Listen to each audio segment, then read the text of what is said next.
भगवान स्वयं कह रहे हैं, नान्यत्र मद भगवतः प्रधान पुरुषेश्वरात्, मेरे सिवा ऐसा कोई नहीं है कि आवागमन चक्र से तुम्हें बचा ले।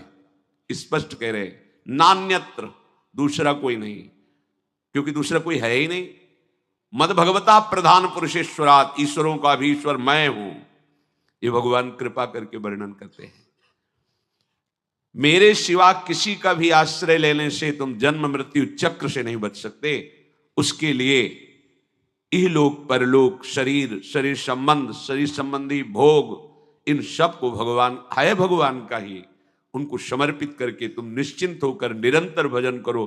तो भगवान कह रहे, भक्त्या तान मृत्यु रति पारये। भक्तों के जीवन में भारी विपत्तियों का सामना करना होता है। क्यों? पापियों को तो ऐसा नहीं देखा जाता जैसा भक्तों को विपत्ति, क्योंकि इनका आखिरी जन्म है, अनंत जन्मों का हिसाब पूरा करना है। इसीलिए लोग डर जाते हैं कि भक्त होते हुए इनको इतना कष्ट, इनकी इतनी विपत्ति, तो मेरे तो आचरण ही ऐसे नहीं, जब इनके भजन का प्रभाव इनको सुखी नहीं कर सकता तो मेरे को क्या सुखी करेगा। तो ये अज्ञान है। भक्त को जो सुख प्राप्त है और प्राप्त होगा वो त्रिकाल में किसी अन्य साधना वालों को भी प्राप्त नहीं होता। फिर विषयी पुरुषों की तो बात है, तुम उन्हें सुख समझ रहे हो। जो अच्छे से अच्छे पदार्थ खाने के बाद 6 घंटे के बाद मल बन जाता है, चाहे जितना सुंदर पेय हो, मूत्र बन जाता है। और ऐसे थैले में, ऐसे शरीर में राग करना, ऐसे शरीरों में सुख भोग करना, कौन सी बुद्धिमानी है? कौन सा सुख है जो तुम्हें तृप्त कर पाया अब तक? महाभाग्यशाली जन है जो विवेक का आश्रय लेकर इस व्यवहार प्रपंच को करते हुए निरंतर भजन परायण, जिसका जीवन भगवान में समर्पित है, ऐसा चमत्कार प्रकट होता है आंतरिक। ये बाह्य मायाकृत है, वो किसी साधना से नहीं, क्योंकि साधन पक्ष भी देखा, कृपा पक्ष भी देखा। जब किसी भक्त का किसी परिवार में अवतार होता है, अवतरण होता है, जन्म होता है, तो वहां विध्वंस लीला प्रारंभ हो जाती, विनाश लीला। इससे प्रायः संसारिक लोग समझने लगते हैं बड़ा मंगल हुआ। जैसे गोस्वामी जी का प्रादुर्भाव हुआ तो प्रादुर्भाव होते ही मां पधार गए।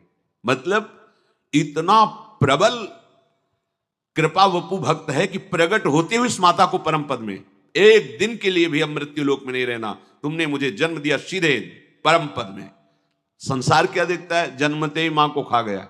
संसार का स्वरूप अलग है। दासी ने, पिता तो नफरत ही करने लगे थे गोस्वामी जी के। जब दासी ने धाय माने पाला, वो भी पधार गई। अब तो लोग तुलसीदास जी को देखना पसंद नहीं करते थे कि इतना भागी है कि जो इसे थोड़ा भी प्यार करे उसके यहां अमंगल हो जाता है। ज्यादा दिन सेवा नहीं करनी पड़ी, परम पद पहुंचा दिया धाय मां को ही। ऐसे ही जो इहलोक परलोक के सारे भोगों का प्रभु में समर्पण कर देते हैं, तो उनके ऊपर ऐसी विशुद्ध कृपा होती कि बिना साधन के पूरे पूरे का पूरा परिवार परम पद का अधिकारी हो जाता है। एक महाभागवत अनन्य भक्त श्री चंद्रहास जी महाराज, उनके पावन चरित्र का अपने लोग श्रवण करते हैं। इससे भक्ति बहुत घनीभूत होती है। भगवान व्यास देव जी ने इस महान पावन चरित्र की रचना करके फलस्तुति में लिखा है, जो चंद्रहास जी के चरित्र का श्रवण और मनन करेगा उसके हृदय में हरि चरणों में अमोघ प्रीति हो जाएगी, अनन्य भक्ति हो जाएगी। चंद्रहास जी केरलाधिपति पूर्व माशीद राजा सुधार्मिक, राज्यम चकार मेधावी विधिवत पालयन महीम, तस्य पुत्रो भवन मूल नक्षत्रे बहुभाग्यवान। केरल देश में एक परम मेधावी सुधार्मिक नाम के राजा राज्य करते थे। धर्म पूर्वक चलना, प्रजा का पालन करना और भगवान नाम जप करना, शास्त्र विधि से बिल्कुल कभी प्रतिकूल एक भी आचरण जीवन में नहीं किया। तो उनके यहां महाभागवत चंद्रहास जी का प्रादुर्भाव होता है। भगवान के भक्तों का जिस कुल में प्रादुर्भाव होता है, वो कुल, वो ग्राम, वो नगर, वो देश परम पूजनीय हो जाता है। महाप्रभु चैतन्य देव जब ईश्वरपुरी जी के गांव से गुजरे, पता चला यह ईश्वरपुरी जी का गांव है, उनके शरणागत मंत्रदाता गुरु ईश्वरपुरी जी, तो उस गांव की परिक्रमा करके रज में लौट रहे थे और कहते जा रहे थे कि इस गांव का कुत्ता भी हमारे लिए भगवान के समान पूजनीय, क्योंकि मेरे गुरुदेव का प्रादुर्भाव इस नगर में हुआ और वहां के लोगों की चरण रज लेकर के माथे पे धारण करते। नाम प्रसंग कहे तु प्रदेश, जहां या धर्म धन्य सो देश, धन्य सो कुल जे जन्म भयो, धन्य सो तात धन्य सो माए, माता पिता कुल परिवार 21 पीढ़ियां तर जाती हैं यदि भगवान का महाभागवत कोई भक्त पैदा हो जाए। ये महाभाग्यशाली मूल नक्षत्र में प्रकट हुए। लौकिक में अमंगल माना जाता है और भाव में देखो तो मूल कौन है? नक्षत्र भगवान। ऊर्ध्वमूल मधा शाखा मुसत्तम प्राहुरव्ययम, सबके मूल कौन है? श्री भगवान। किस नक्षत्र में पैदा हुए? मूल में, भगवत स्वरूप। और लोक में माना जाता है कि मूलन में पैदा हुआ है लड़का, अमंगल है, कुछ नष्ट ही होगा, संसार बड़ा विचित्र है। और प्रमाण भी दे देते हैं, प्रभु की लीला ऐसी कि उनके रहस्य को ना जानने के कारण प्रमाण भी ऐसे प्रकट हो जाते हैं कि हाँ मंगल देखो हुआ ना। इधर बधाई प्रारंभ है कि राजकुमार का प्रादुर्भाव हुआ है। जैसे गोस्वामी जी जन्मते ही श्री मुख से उच्चारण किया राम, अहो भाग। बालक रोते हैं, गोस्वामी जी रोए नहीं थे, प्रकट हुए तो बोले राम। चंद्रहास जी प्रकट हुए तो बोले कृष्ण। जैसे बालक रोता है ऐसे उनकी आवाज में निकला कृष्ण कृष्ण। बड़ा आनंद हुआ सुधार्मिक राजा को कि हमारे कोई महाभागवत पधारा है, क्योंकि ये भजन करके पूर्व जन्म में ऐसी भागवती की स्थिति प्राप्त की कि अबोध अवस्था में ही श्रीमुख से कृष्ण नाम निकल रहा है। आनंद उत्सव मनाया जा रहा है। राजा है, राजकुमार प्रकट हुआ, और दूसरी बात वो स्वयं भक्त हैं और भगवान का ऐसा भक्त जो जन्म लेते ही कृष्ण नाम उच्चारण किया। ये आनंद ज्यादा दिन टिका नहीं। रोज बधाइयां हो रही, आनंद उत्सव मनाए जा रहे। शत्रु पक्ष के राजाओं ने मिलकर कहा यही अवसर है, आक्रमण कर दिया जाए और केरलाधिपति का सब पूरा महल घेर करके कोई एक भी न बचने पावे। शत्रु पक्ष के राजाओं ने घेर लिया। हुतो एक नृपता के सुत चंद्रहास भयो, परियों विपत्ति धाई लाई और पुर है। राजा को दीवान ताके रही घर आन बाल, आपने समान संग खेले रस ढुर है। भयो ब्रह्म भोज कोई ऐसोई संयोग बन्यो, आए वे कुमार जहां विप्रन को सुर है। बोली उठे सबे तेरी सुता को जो पति है, वो चाहे जान सुन गयो लाज घुर है। आसपास से राजा और सैनिकों ने घेर लिया। अब वो असावधान थे, आनंद में पुत्र हुआ है, बधाइयां, कोई संभावना ही नहीं थी। गुप्त रूप से शत्रु पक्ष के राजाओं ने आक्रमण करके घेर लिया। अब राजाओं की कई सेनाएं और इनकी असावधानी पूर्वक आनंदमयी वृत्ति में कोई पहले से पता हो तो तैयारी करते, तत्काल आक्रमण को रोकने का प्रयास किया पर असफल रहे। इनके सैनिक भी मारे गए, राजा भी मारे गए, राजमहल को घेर लिया गया, कोई भी एक भी बच के न जाने पावे। तो राजमाता जिनसे चंद्रहास जी का प्रादुर्भाव हुआ था, उन्होंने धाय मां को कहा कि मेरे पुत्र को बचाने में तुम समर्थ हो, मेरे तो प्राण नहीं बचेंगे, अगर ये लोग नहीं मारते तो मैं अपने पति के शव के साथ सती हो जाऊंगी। पहले ऐसी धार्मिक निष्ठा माताओं बहनों में होती थी कि धाय मां ने विचार किया कैसे बचा सकती हूं, आसपास तो सब सैनिक घेरे हुए हैं। तत्काल उसने विचार किया कि अगर हम इनको राजकुमार की तरह ले जाती है तो हमें भी मारा जाएगा और इनको भी मारा जाएगा। देखो कितनी विपत्ति जन्म लेते हैं। कोई प्रश्न कर सकता है कि महाभागवत जिनके घर में प्रकट हो तो वहां धन वैभव सुख संपत्ति बढ़नी चाहिए, यहां तो जन्म से ही जैसे वहां माता पधार, ये क्या है? तो श्री भगवान स्वयं कह रहे हैं यस्य तुष्टो हम पार्थ वित्तम तस्य हराम्यहम् करोमि बंधु विच्छेदम सच कष्टेन जीवती। हे अर्जुन, मैं जिस पर बहुत प्रसन्न होता हूं, आप अपने ऊपर भगवान को बहुत प्रसन्न करना चाहते हैं, बहुत प्रसन्न करने में यह है, देख लो, कह रहे जिस पर मैं बहुत प्रसन्न होता हूं सबसे पहले उसका ऐश्वर्य नष्ट करता हूं, फिर क्या करता हूं, फिर बंधु बांधवों का, फिर क्या करता हूं, असाध्य रोग उसके शरीर में। बोले महाराज जी तुम प्रसन्न हुए हो कि पूरे के पूरे नाराज हो गए हो? बोले यही मेरी प्रसन्नता है। क्या? माया का नाश। अब एकमात्र भरोसा केवल भगवान का, दूसरा कोई नहीं। ये सबको पसंद नहीं आएगा, सब तो उस भगवान की भक्ति चाहते हैं कि अगरबत्ती धूप बत्ती तन मन धन सब तेरा, स्वामी क्या लागे मेरा, पर अंदर से कह रहे सब तन मन धन सब मेरा, क्या लागे तेरा। ऐसे तो चलेगी भक्ति। लेकिन कई बार सत्संग में पीछे धाम में कहा था कि भगवान को रिझाकर लोक मांगोगे तो चैन से रह लोगे, और अगर उनसे प्यार करने की बात मन में ठानी कि बस मुझे केवल आपकी आंखों में आंखों को मिला करके जीवन व्यतीत करना है, मुझे और कुछ नहीं चाहिए, तो फिर लाडले आपको दुशरिया का कोई आश्रय रहने नहीं देंगे। ध्यान रखना, जितने दुशरिया होंगे तो ये बर्दाश्त हो तो कदम आगे बढ़ावे। बहुत प्रसन्न हो जाओ ठाकुर हम पे तो कह रहे यस्य तुष्टो हरम पार्थ वित्तम तस्य हराम में हम करोमि बंधु विच्छेदम सच कष्टेन जीवती। जितनी श्वासें रहेंगी भयंकर कष्ट में उसको व्यतीत करने के लिए दूंगा। ये दंड नहीं है, ये पुरस्कार है।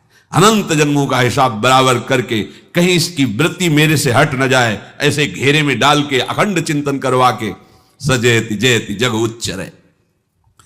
जाको करत श्याम सहाई प्रथम वर्णो कृपा क्रम हो विषय मूल गवाई। कुल कुटुंब बल वित्तहीनो दीन के दुखदाई आपने को करजु लीनो आप ही अपनाई। कह रहे हैं अब मैं वर्णन करता हूं श्याम सुंदर जिस पर कृपा करते हैं उस पर कैसा बर्ताव करते हैं। बोले सबसे पहले उसके विषय भोगों का नाश कर देते हैं, फिर दूसरी कृपा कोई परिवार का कोई मित्र कोई रिश्ते नातेदार उसकी तरफ देखेगा भी नहीं, फिर ऐसा दुख प्रदान करते हैं कि केवल एक भरोसा रह जाता है, एक भरोसा एक बल एक आस विश्वास, बस नाथ आपके सिवा हमारा कोई नहीं। बस वहीं से जो चमत्कार प्रकट होता है, त्रिभुवन में कोई उसकी समानता नहीं कर सकता जिस पर ठाकुर की कृपा है। पर इस कृपा को हजम करने के लिए इसीलिए संत संग किया जाता है कि पहले से वो तैयार कर देते हैं।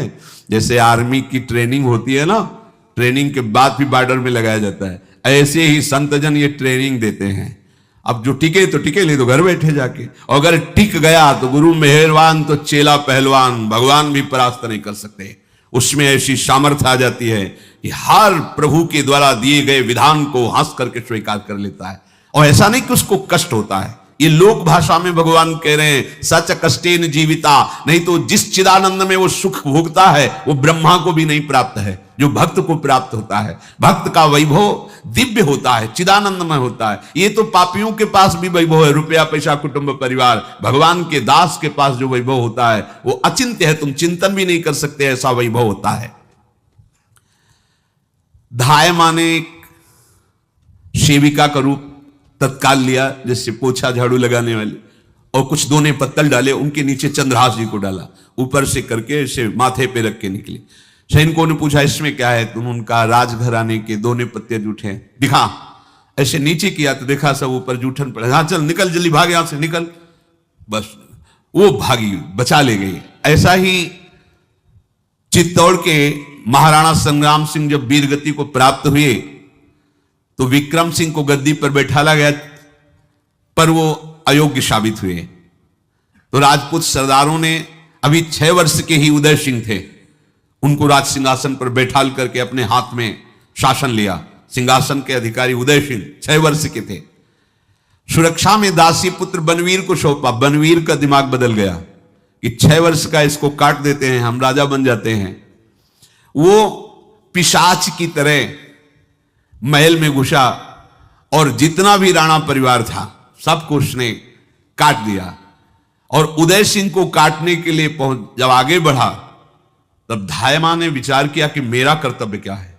तो उसका पुत्र ठीक 6 वर्ष का उदय सिंह जैसा ही था।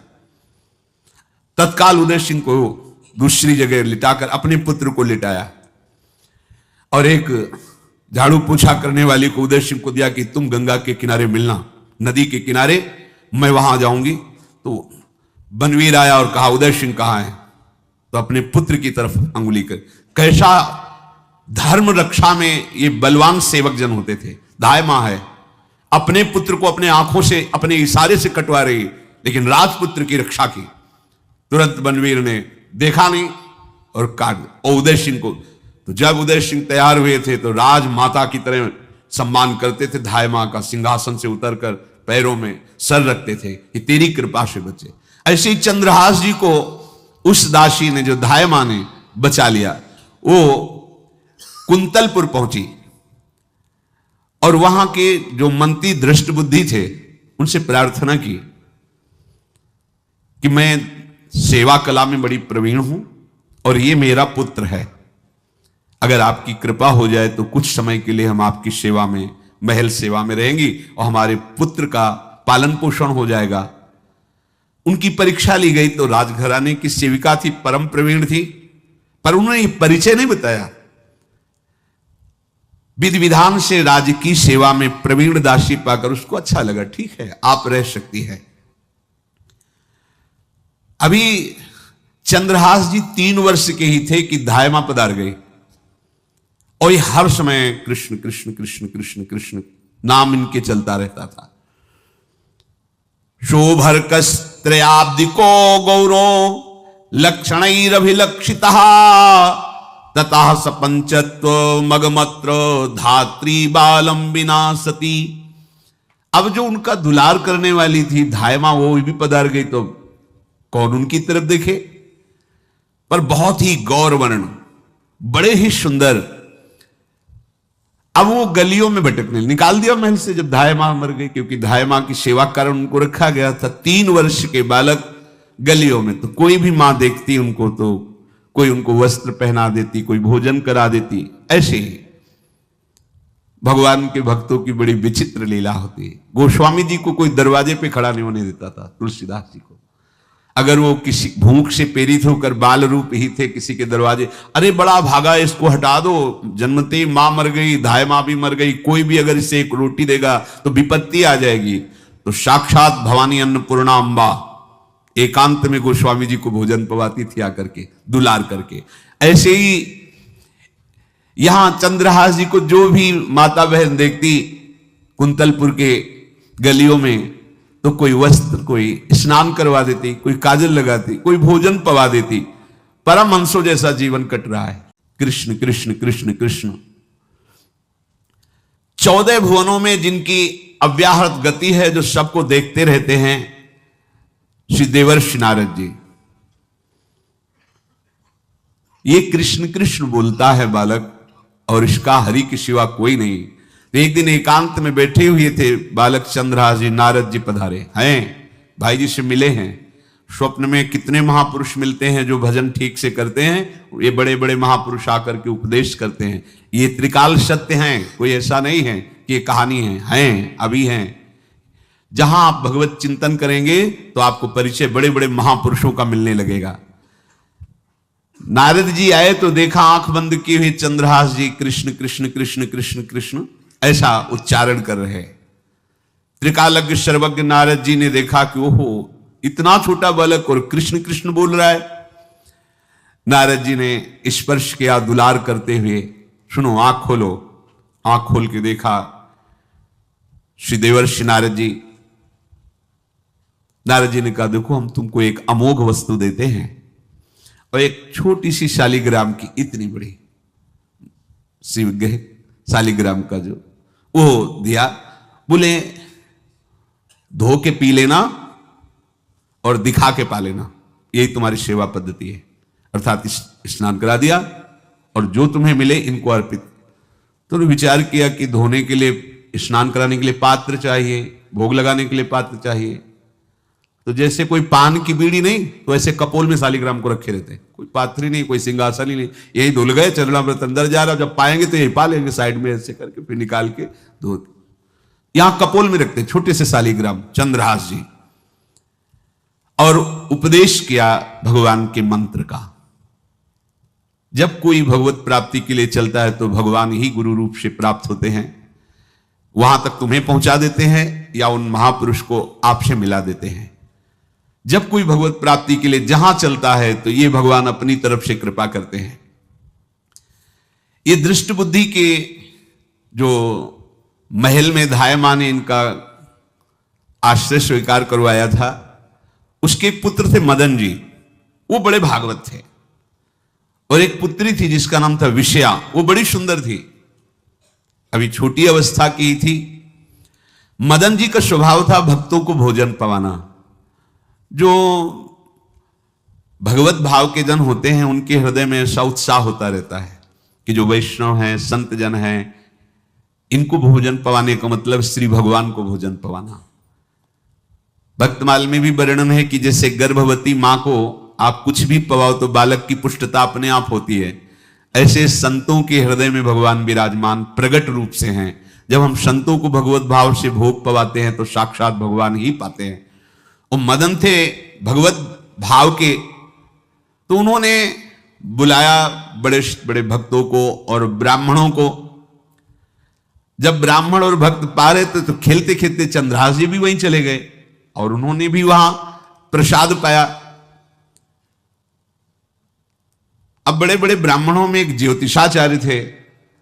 दृष्ट बुद्धि जी ने हाथ जोड़कर प्रणाम किया और अपने परिवार को प्रणाम करवाया और कहा, यह हमारी पुत्री है। दृष्ट बुद्धि जी ने कहा, आप इसका हाथ देकर बताइए इसको वर कैसा मिलेगा, कैसा ऐश्वर्य होगा। दृष्ट बुद्धि मतलब दुष्ट बुद्धि, ऐसा ही था वो।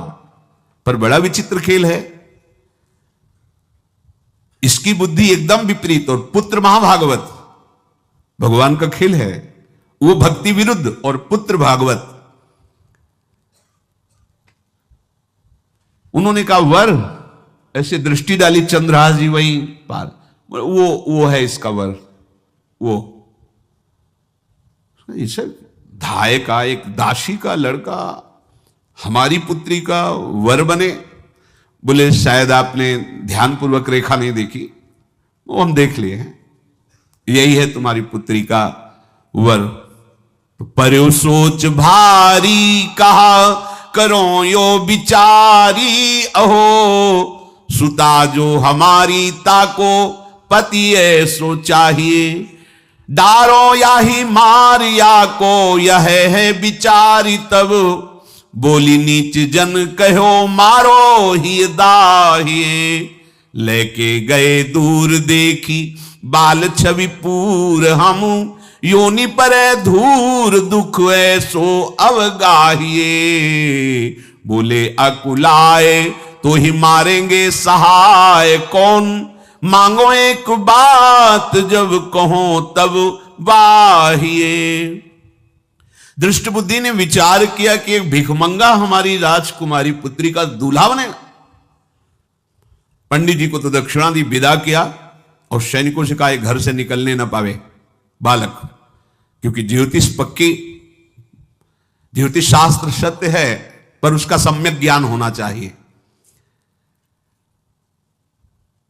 भला मुझ सम्राट के मंत्री की पुत्री, वो महामंत्री है दृष्ट बुद्धि, और ये एक भिखमंगा कैसे हो सकता है। बड़ा हृदय में जलन हुआ, ये तो बड़ी अपकीर्ति और दुर्भाग्य का विषय होगा, इसी को मरवा डालते हैं, काम खत्म हो जाएगा। निश्चय किया और जल्लादों को बुलाया और कहा बालक जो पंगत में भोग पा रहा है इसको ले जाओ और जंगल में मार के, और इसका कोई अंग हमें काट के दिखाओ कि हाँ मार, मतलब पक्का मार देना है। क्योंकि वो इतने सुंदर थे, इतने सुशील थे, इतने प्यारे लगते थे कि कोई भी मारने के लिए तैयार। इसलिए उसने शर्त रखी, इनका अंग काट करके हमको प्रमाण में दिखाया जाए कि मार दिए गए हैं। ततो देवास भगवान चांडालास्तान मुमुहत मोहितास्त्वन्त्यजा वाक्य मब्रुवन कीदृशः शिशु। चांडालों ने हाथ पकड़ा चंद्रहास जी को, ले गए। चंद्रहास जी का स्पर्श करते हुए उनको ऐसा दुलार होने लगा हृदय में, जैसे मां को अपने बच्चे से दुलार होता है। स्पर्श करते, दरस परस अघनाश, भक्त का स्पर्श ही पापों का नाश कर देता है। वो दो जल्लाद आपस में कहने लगे, भाई जीवन हो गया लोगों को मारते हुए, कभी कोई पुण्य का काम नहीं किया। ये देखो भक्त संग का प्रभाव। इस सुकुमार विशाल नेत्र, कैसा सुंदर बालक जो हमारे चित्त को चुरा रहा है, इस दुष्ट बुद्धि मंत्री ने आदेश किया मारने का, भला इससे क्या बिगाड़ा इनका, क्यों मारना चाहता है। देखो वैसे तो मां पापी है ही है, क्योंकि जल्लाद घर में जन्मे हैं, पूर्व जन्म के पापों के अनुसार इस जन्म में न जाने कितनों को हमने काटा है। पर पता नहीं क्या हो रहा है, मेरे हृदय में ऐसी हिम्मत नहीं आ रही कि इस बालक को मैं मार सकूं। दूसरे ने कहा फिर अगर उसको तुम नहीं मारोगे तो तुम मारे जाओगे, कुछ तो करना पड़ेगा। नहीं नहीं, इस छोटे से बालक से क्या किसी को नुकसान। एकांत जंगल में ले गए और कहा तुम जानते हो हम तुम्हें किस लिए लाए हैं। चंद्रहास जी बालक थे, 5 वर्ष की आयु अब हो गई थी, तो उनका मुझे पता नहीं कि आप क्यों लाए हैं। बोले हम जल्लाद हैं, तुम्हें मारने का हुक्म दृष्ट बुद्धि ने दिया है, मारना तो पड़ेगा ही तुम्हें। हमारी इच्छा नहीं कि मारे, पर हम तुम्हें अंतिम बात पूछते, तुम्हें कुछ भी पसंद हो, कुछ भी, तो तुम कहो हम तुम्हारे लिए ला के देंगे, जो तुम्हें चाहिए बोलो, पर हमें वध करना पड़ेगा तुम्हारा। तो उनका मुझे कुछ और नहीं चाहिए, बस थोड़ा सा समय चाहिए। यदि आप मारना ही चाहते हो तो थोड़ा हमारी पूजा है हम कर ले, इसके बाद मार लीजिए। आपको तो बल है, अस्त्र हैं, मैं तो बालक हूं। उनका हाँ हम तुम्हें समय देते, तुम किसी को पुकार भी सकते हो, जो तुम करना चाहो कर सकते हो। चंद्रहास जी का मुझे मृत्यु का भय नहीं, बस कुछ समय दे दे। पूरा महाभारत हो गया था, टिटिहरी के अंडे नहीं फूटे। वहीं एक टिटिहरी का, तो टिटिहरी एक पक्षी होती है ना, टे टे करके उड़ती है, तो उसके अंडों के ऊपर एक हाथी का घंटा हो गया, गिर गया ऐसे, सब पूरा महाभारत में सब नष्ट भ्रष्ट, वो अंडे वैसे सुरक्षित। तो जो प्रभु भारत युद्ध में राखे भरही अंड, सोई मुंह को राखे जो राखत ब्रह्मांड।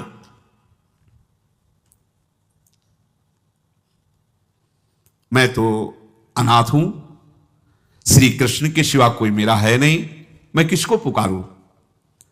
मेरा आश्रय तो एकमात्र वही प्रभु हैं। और निकाला शालिग्राम, यही सिंहासन है शालिग्राम का। भगवान के भक्तों की अपार महिमा है। मान लीनो बोलवे कपोल मध्य गोल, एक गंडकी कुशुत कार सेवा नीकी कीनी है। क्या सेवा, वहां कोई पंचपात्र गंगा जल सब थोड़ी है, लेकर बस आंसुओं से अभिषिक्त कर रहे हैं। प्रभु मुझे तो कोई ज्ञान नहीं कि आपकी सेवा कैसे की जाती, मैं तो अपने मुख में ही आपको रखता हूं। अब मेरे जीवन का अंत होने जा रहा है, बस मैं यही प्रार्थना करता हूं कि मैं आपके ही समीप पहुंचूं, आपका ही स्मरण करूं, आपसे कभी विलग न हूं, एक भी वृत्ति आपसे कभी विलग न जाए। भयो तदाकार यो निहार सुख भार भरी, नैनन की कोर ही सो आज्ञा बध दीनी है। श्याम सुंदर मुरली मनोहर ललित त्रिभंगी, ध्यान करते हुए आंख खोली और इशारा किया, काट दो मुझे। जल्लादों ने जब देखा आंसू चल रहे हैं ऐसा, वो बैठ गए अस्त्र रख के, कहने लगे भाई तुम मुझे मार दो, भले भले वो दृष्ट बुद्धि मुझे, मैं इस बालक को नहीं मार पाऊंगा, मेरी हिम्मत नहीं, अब कुछ भी हो मेरा वध हो जाए, पर मैं इस बालक को। गिरे मुरझाई दया आई कछु भाए भरे, ढरे प्रभु और मति आनंद शोभिनी है।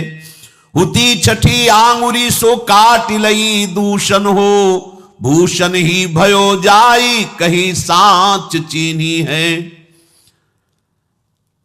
जब नेत्र का इशारा हुआ कि वध कर दो, तो जो बधिक मारने के लिए आए हत्यारे थे वो आनंद से एकदम प्रफुल्लित हुए और कहा मैं नहीं मार पाऊंगा तुम्हें।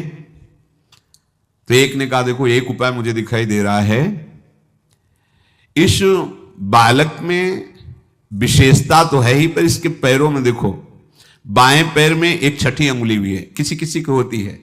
गांव में तो कहते छंगू या छंगा, जिससे होता है ना गांव में, और ये छंगा मतलब 6 अंगुली के। बोले इसको अगर काट लेते हैं तो प्रमाण भी सत्य, जिसकी कसम खवाएगा मैं खा लूंगा कि ये चंद्रहास जी के है, और मैं मार दिया। और कौन इस बालक को ढूंढेगा, जंगल में छोड़ देते हैं, अपनी तो सामर्थ्य नहीं। बदिकों ने, जल्लादों ने ऐसा ही किया और जाकर अंगुली दिखा दी, मैं बालक का वध करके आ गया हूं। उनको यह कि लाखों बार इन्होंने वध किया तो संशय का कोई रिश्तेदार थोड़ी है, वो तो बालक है, उसको मारने में क्या, हाँ ठीक है मार दिया गया। अब वो जो चले गए तो अंगुली जो कटी थी उससे रक्त प्रवाह हो रहा है। कृष्ण कृष्ण जगन्नाथ वासुदेव जनार्दन, हे कृष्ण हे जगन्नाथ हे वासुदेव हे जनार्दन, ऐसे नाम उच्चारण करते हुए मूर्छित हो रहे हैं चंद्रहास जी। वो छोड़ करके जल्लाद चले गए। चंद्रहास जी भगवान का स्मरण कर रहे हैं तो जितने जंगल के मृग हैं वो सब मंडलाकार घेर के ऐसे।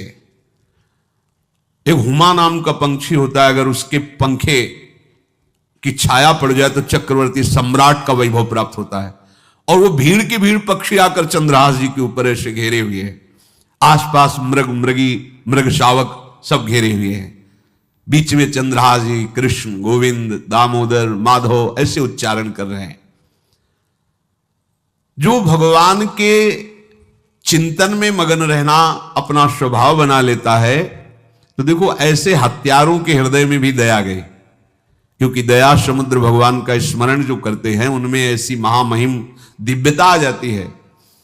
कोई भी कितना भी निर्दयी हो, अंदर से वो भले जल रहा है द्वेष के कारण, पर कहीं ना कहीं ये द्वेष आंतरिक राग का सूचक हो। वो भी भक्त को प्यार करता है, पर भक्ति ना होने के कारण वही उसका राग द्वेष में बदल जाता है।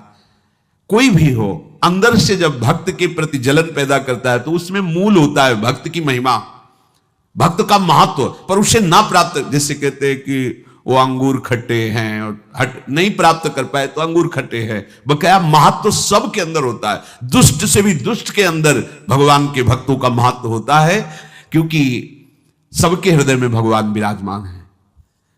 अब चंद्रहास जी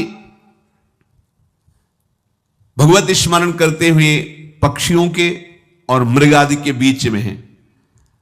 उधर भगवान का एक विधान तैयार होता है, वाहे देश भूमि में रहत लघु भूप और सुख सवे एक सुत चाह भारी है। कुंतलपुर के ही अधीन एक चंदनवती नाम की राज्य नगरी थी। वहां के राजा थे, उनके पुत्र नहीं हो रहा था, तो उन्होंने बहुत से दान पुण्य यज्ञ आदि किए। गृहस्थी धर्म में पुत्र ना होना एक बहुत अमंगल सूचक होता है। पितरों को पिंडदान करना, तृप्ति करना और गृहस्थ परंपरा को आगे बढ़ाना, पुत्र ऐसा। और जिसके गृहस्थ धर्म में होते हुए पुत्र नहीं होता, उसे शास्त्रों में लिखा पुत्र नाम के नरक की भी प्राप्ति होती है ऐसे। पर अगर वही गृहस्थ जिसके पुत्र नहीं हुआ और बाल कृष्ण को अपना पुत्र मानकर उनकी सेवा करे तो परम पदवी को प्राप्त हो जाए। संतान नहीं हुई तो दोनों विरक्त होकर वृंदावन वास करो, भजन करो, श्री जी को प्राप्त हो जाओ। पर अगर गृहस्थ में है तो पुत्र की कामना बड़े बड़ों को देखी गई, क्योंकि ऐसा सिद्धांत है। जब दशरथ जी महाराज चक्रवर्ती सम्राट, जब उनकी भी बहुत अवस्था हो गई, पुत्र नहीं हुआ तो व्याकुल हो गए और वशिष्ठ जी के चरणों में जाके बैठे कि सब कुछ है, पुत्र ना होने के कारण हमारा हृदय व्याकुल रहता है। उन्होंने श्रृंगी ऋषि को बुलाकर पुत्रष्टि यज्ञ करवाई, जिससे भगवान 4 रूपों में प्रकट हुए, राम लक्ष्मण भरत शत्रुघ्न। तो कुंतलपुर सम्राट पद, चंदनवती राज्य राजा, जैसे प्रदेश और दिल्ली में बैठे हुए जो प्रधानमंत्री राष्ट्रपति वो बादशाह, जो दिल्ली का अधिकार वो बादशाह, और ऐसे छोटे छोटे जो राज्य हैं उनको राजा। तो ये चंदनवती के राजा कर दिया करते थे, प्रत्येक राजा को कर देना होता था बादशाह को। इनके पुत्र था नहीं, और कर देने के लिए कुंतलपुर ही जा रहे थे तो रास्ते में देखा कि बहुत से मृग और पंछी ये घेरे हुए क्या है, तो एक कौतूहल सा कि क्या है बीच में। आसपास मंडलाकार मृग, फिर वो विहंग पक्षी। निकस्यो विपिन आनि देखिया ही मोद मानी, कीनी खग छा घिरी मृगी पाति सारी है। दौरिके निशंक लियो पाय निधि रंक जियो कियो मन भयो सो बधायो श्रीहु वारी है को दिन बीते नृप भय चित चीते दियो राज को तिलक भाव भक्ति विस्तारी है। जो भगवान के आश्रित है भगवान कैसी व्यवस्था करते हैं। वो चंदनावती के राजा दौड़ करके कौतूहलवश क्या है यहां मृगी पंक्तियों के बीच में पक्षी हुमा नाम का बड़ा पवित्र पक्षी हिमालय आदि में पाया जाता है जिसके ऊपर इसकी छाया पड़ जाए वो ऐश्वर्यवान हो जाएगा। देखा बालक दिव्य तेजों में और मूर्छावस्था में नजदीक गए तो अंगुली पूरी कटी हुई थी तो रक्त प्रवाह गोद में उठाया और आनंदित हो गए। हमारी पुत्रेष्टि यज्ञ सफल हुई, हमारा दान पुण्य सफल हुआ। ऐसा हमें सुंदर बालक मिला। चंद्रहास जी को लेकर के घर आए और हृदय में भगवान का बार बार कृपा प्रसाद मना रहे हैं, मुझे भगवान ने पुत्र दिया।